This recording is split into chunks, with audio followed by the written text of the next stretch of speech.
Hello and welcome to another episode of the Jim Powell Report. I'm your host, Jim Powell, and today I'm interviewing at the home of Alan Dershowitz here on Martha's Vineyard Island. And it's really a great opportunity, and thankful very much to have this chance to speak with you today because there's so much going on in Israel. Yeah, thank you so much. It's a very difficult time in Israel. I just got back from there. I was there for several weeks in the end of June, and I was the first person to be allowed into one of the tunnels that Israel had discovered. And they only discovered it because a Bedouin, a tracker, saw an air hole coming from deep in the earth. And this tunnel was 80 or 90 feet down under the earth. And we were allowed into it. It was not easy to get into, but once you were in there, it was about 6 foot high and about 3 or 4 feet wide, and it could send killer squads in. And we were told that the goal was on the Jewish New Year, when everybody is at prayer and in synagogues and at home, they were going to have hundreds of Hamas killers come up through the tunnels and massacre as many Israelis as possible. And so it was absolutely essential to destroy these tunnels. Imagine if there were tunnels coming under your home. They also had tunnels where the Israelis found dynamite right under kindergartens, and it would have been used to blow up the kindergartens and kill every child in the kindergarten. So when you see pictures of dead Palestinian children, you have to keep in your mind the number of dead Israeli children that would have resulted had these plots been allowed to carry out, or the number of dead children that would have resulted in Israel had Iron Dome not stopped the rockets and had the shelters not been built to protect Israelis. Hamas, on the other hand, builds shelters but only allows their terrorists to go into them. It will not allow a single civilian to go into a shelter, and Hamas purposely picks the densest areas to fire from. Now, you've heard the myth that Gaza is the densest area in the world. It's not. It's not even as, it's 10 times less dense than Manhattan. It's far, far less dense than most major cities. And many of the areas outside of the cities are open fields. And Hamas could easily fire from open fields, build rockets, build tunnels from empty fields. But then there would be no civilian casualties. Hamas wants civilian casualties. That's their strategy. That's part of their strategy, and then when those persons are injured, then they get the cameras out, right, and they're trying to attract the world sympathy. Right. And so, anyways, and they do, and they succeed. Yeah. It does attract world sympathy. The media carries the pictures of the dead children. The UN gets all upset. The international community says there are going to be war crime trials. But what would America do? What would you do? Amos Oz, who's a great peace lover, started an interview the other day in which he asked the interviewer, he said, if your neighbor put his child on his lap and started shooting into the nursery in which your children are sleeping, and the only way to stop him from killing your children would be to fire back, try to avoid hitting the child, but knowing that you might hit the child, would you do it? Israel is put to that choice every single day, and it's put to the choice by Hamas. Mm-hmm. And a lot of people need to know who Hamas is. Could you give us a primer? I wish people knew who Hamas was. Hamas was founded by Adolf Hitler and the Nazi Party back in 1928. Hamas worked with the founder, that is, the Muslim Brotherhood worked with the Nazi Party, helped to elect Hitler in Germany. Then they formed a brigade that fought in the Second World War, killing Jews and gypsies and gays and Slavs and other people, and they were declared to be a criminal organization at Nuremberg. Then the Muslim Brotherhood, which is Hamas, helped to rescue Nazi war criminals and to harbor them in Egypt and other places. And Hamas is an outgrowth. Its charter blames all the problems of the world, from the revolution in France to the drug trade, on Jews, and says that Hamas is waiting for the opportunity, this is in the charter, to kill every Jew hiding behind a rock and to fulfill the mandate of Islam. Now, of course, that's not what Islam wants. It's what Hamas wants. And so it's a criminal organization. It's like the mafia, except much stronger. Mm-hmm. They're the bullies on the block, and everyone else is... Well, they're worse than bullies. Bullies just push and shove. These people slaughter innocents. You know what they did recently? The most appalling thing. You know, they love to show pictures of dead babies. So they showed a picture of a slaughtered family, a family that had been murdered in cold blood, and they put on their web that this is what Israel did. The problem is it was a picture of a family of Israelis who had been murdered by Hamas people. And by Palestinians on the West Bank. And so they even use pictures of dead Israeli children to convey the impression that Israel kills and murders Palestinian children. Of course, Israel tries desperately to avoid casualties. They send notices in advance, they make phone calls, they knock on the roof, they do everything. Leaflets from the air. Leaflets, but So it's part of Hamas's disinformation campaign. And so part of our purpose here today is to help educate people here that there really is there are different types of war, psychological war as well as real military war. Media war. And the media war. The other myth you hear is that, I just heard it literally on television tonight on CNN, that the vast majority of people killed by Israel during this war have been women and children. Totally false. Totally false. The vast majority have been men between the ages of 15 and 40. They have been killed in vast overproportion to the number of men between 15 and 40 in the population, which proves that most of them are combatants. I mean, that's the age of combatants, men between 15 and 40. Very few women and children, proportional to the population, have actually been killed. Every death is a tragedy, but every death is the fault of Hamas for using these people as human shields. And I understand that Hamas and Egypt and Turkey, they've been trying to get together, and that Hamas has been turning down the peace proposals. Right. Hamas is the only country that loses a war and demands total surrender. Israel wins the war and is willing to negotiate, but Hamas demands total surrender, and they're not going to get it. Hamas has a choice. They can either demilitarize or they can have an end to the blockade. They can't have both. They can't have an end to the blockade and use the end of the blockade to bring in rockets and to build more tunnels. No country would allow that. And for our viewers, we'd like to just drop in a map so people can see where the Gaza Strip, where this is all focused. Well, Gaza Strip is about the same size as Martha's Vineyard. It's slightly bigger, about 15 or 20% bigger. It's 25 miles. Martha's Vineyard is around 23 miles by about 9 miles. The difference is Martha's Vineyard goes in and out, and Gaza is straight. So there's about 15 or 20% maybe more square footage in Gaza, but it gives you a sense of the island. And there are 4 major population centers in the Gaza Strip, but a lot of empty areas in between those centers that could be used to fire rockets. But Hamas knows that if they use those areas to fire rockets, Israel will respond and wouldn't kill civilians. And they would lose the public relations war, and the media wouldn't have anything to report on. And so the media is largely at fault for encouraging Hamas to do this every other year. This has now been an every other year. It's cyclical. Yeah, yeah. And it's a tragedy because most of the losses are Hamas. Israel lost almost 70 soldiers in an effort to protect thousands of Israeli civilians from the tunnels and from the rockets. I'm thinking of our own Homeland Security Department. They're working tirelessly to try to prevent any terrorist act in the United States. And the Israeli Defense Forces are working hard to try to prevent more deaths by going after Hamas. Sure, the difference between They're Hamas, responsible to do it, too. Right, right. The difference between Hamas and Israel is in Israel, the soldiers are used to protect the civilians. With Hamas, the civilians are used to protect the soldiers. And they use civilians to protect the soldiers. They would never fire from an open area. They would never take on Israel in a real battle. They have to operate from within the densest, most crowded areas. They purposely pick areas near the UN buildings, near hospitals. There are videotapes now of tunnels, killer tunnels, under mosques, and they use the mosques to protect them.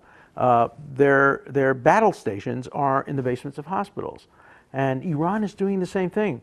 They're hiding some of their nuclear programs under hospitals, under schools, in order to put any government to the choice: if you want to destroy Iran's nuclear reactor, you're going to have to kill civilians.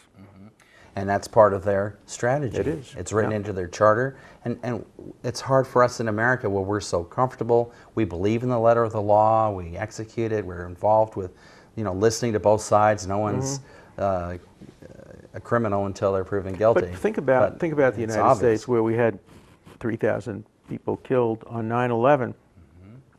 President Clinton says he had a chance perhaps to prevent that by killing bin Laden. But he couldn't kill bin Laden without killing a number of civilians. I think a lot of Americans might ask themselves, maybe it was worth it. If we could have stopped 3,000 American civilians from being killed by killing bin Laden and some civilians in the process, maybe that's a trade-off that's worth it. These are the kinds of moral questions that have to be debated. They're debated endlessly in Israel. They're debated in my classes. There's no perfect answer to any of these questions. But to condemn Israel for making the choice to defend its own civilians, to try to prevent a 9/11, very hard to fault them for that. Yes, and at Harvard with your classes, you've had an opportunity to speak on a lot of different legal issues, and you've written many books. You've written many, you mentioned 21 op-eds during just this war. recently? Yeah. Holy cow. I've written Tell one me- a day, basically. Wow. Yeah. And tell me a little bit about things that have been standing out that you want our viewers to know about. Well, I've been writing about every aspect of this crisis, but I write about a lot of subjects. I write about freedom of speech. I write about the First Amendment. In my new book, Taking the Stand: My Life in the Law, I have a chapter on all the homicide cases I've had. I've had 38 homicide cases, and I've won most of them. And I've had many free speech cases, most recently WikiLeaks and Julian Assange. And I've had a lot of freedom of religion cases and cases involving racial issues. So, I've had an interesting career. Now most of my cases are transnational. I'm representing people who have cases that go all over the world. I represented the former president of the Ukraine, the former prime minister of Pakistan, the former prime minister of Israel. And so I have a lot of cases in the transnational sphere, people who are wanted in one country for crimes in another country. Right now I'm working on the ferry disaster in South Korea that killed 300 people. So a lot of the big cases come my way. Mm-hmm. That's good. And I know some of the notable people of the world have had you in their homes or into their offices, whatever. You've recently had an interview. You were invited one-on-one with Israel's Prime Minister Benjamin Netanyahu. Yeah. Well, I've known Bibi since he's 23 years old. I met him in 1973. He was a student at MIT. I was teaching at Harvard. And we've become close friends. So every time I go to Israel, I meet with Prime Minister Netanyahu. I've known him when he was just a student. I've known him when he was the ambassador to the United Nations. I knew him when he was in the Knesset. I knew him the first time he was Prime Minister. I have a funny story about him. The first time he was Prime Minister was right after the O.J. Simpson case. And he calls me into the office and he says, "Alan, this is the most secure office. There are no wiretaps. You have to tell me, did O.J. do it?" And I thought he was going to ask me about I said, "Mr. Prime Minister, does Israel have nuclear weapons?" He said, I can't tell you that." And I said, I can't tell you that. A lawyer can never disclose client confidences. That's how it works. Yeah. That's how it works. Yeah. Well, it's amazing that you have been very involved and you've grown from the point of earlier in your life, and with this autobiography, Taking the Stand, readers will get to know a personal side. And they'll be very surprised. I was a terrible high school student. I had a 68 average. I was a good athlete. I was on the varsity basketball team, and I was not a starter in my junior year. I was like on the 7th or 8th person on the bench. I'd come in. But I was supposed to be the starting point guard in my senior year, but I was suspended for academic deficiencies. Oh, no. So that's that's in 1955. I'm not even smart enough to make the basketball team at a mediocre high school. And by 1963, I'm offered an assistant professorship at the most prestigious law school in the world. So I try to tell the story in this book about those 8 years. What happened between the time I was a bum and the time I became a really good student? What did happen? You have to read the book. It's very hard to summarize that, but it was a major transition. Well, that's great. We're going to include that in our reading this summer here on the Vineyard. And so with the many books, the plethora of books that you've written, from Taking the Stand, Stand for Peace, and all these different things, I've personally realized how important you have balanced your roots of law in ancient law, right, in the Torah, right, and the Talmud, and the Quran, and that you really look at both sides, and then you look for what is justice. And so I think our viewers need to realize that as you approach the issue of how Hamas and Israel are fighting it out, that there are different, the dichotomies are that you have to really understand the basis for judgment. Oh, of course. When you look at Israel and then you look at Hamas, Could you elaborate? You always have to see both sides of every issue. Harry Truman called in his chief of staff once and said, "I want a lawyer who's been in an accident and lost one of his arms." They said, "What do you mean? Why?" He says, "I'm sick and tired of these lawyers who come in and say on the one hand, on the other hand. I want a lawyer with one hand who can just tell me what to do." Well, I'm not that lawyer. Whenever I counsel clients, I always say on the one hand, on the other hand. I always make it clear that there are choices, there are options. It's rarely black and white. It's mostly gray. And when I've read some of your other books, Taking a Stand for Israel, you explained the development since 1947, 1928, I think, and onwards. Every few years there have been different proposals for apportioning territory of Israel. And Israel has always accepted the two-state solution. In 1937, in 1948, in 1967, in 2001, in 2008, they've always said 2 states for 2 people, and the Palestinians have always rejected it. And I hope maybe the time has come where both sides will sit down and agree that there has to be a 2-state solution. It'd be best for the Palestinians, best for Israel. Israel needs peaceful neighbors. The Palestinians need security. They need, Israel needs security. They need peace. It's possible. It's doable. It is. And it'd be a great opportunity because Israel leads the world in innovation in many of the companies. You know, Microsoft is over there and a lot of companies that we hear about every day. But I invest myself in some companies that are joint Israel-Palestinian startups. I think it's a great idea for Israelis to work with Palestinians to create innovation. The Palestinians that I've met are very innovative. If there is peace, Israel and Palestine together, their scientists working together, doctors working together, could become a really important part of the world. And the peace dividend would be incredible for the Palestinians, for the Israelis, and for the rest of the world. And the Palestinians cooperating would also see the benefits, and that's where they could go if they would buy into it and cooperate. But it seems to me, as I've read the apportionment of territories and where the boundary lines have been driven. It's doable, though. It's doable. And right now, Saudi Arabia, Egypt, Jordan, all want to see Hamas destroyed. They all are afraid of ISIS. They're afraid of Islamic radicalism. They all want to be moderate states, and Israel is the model for them.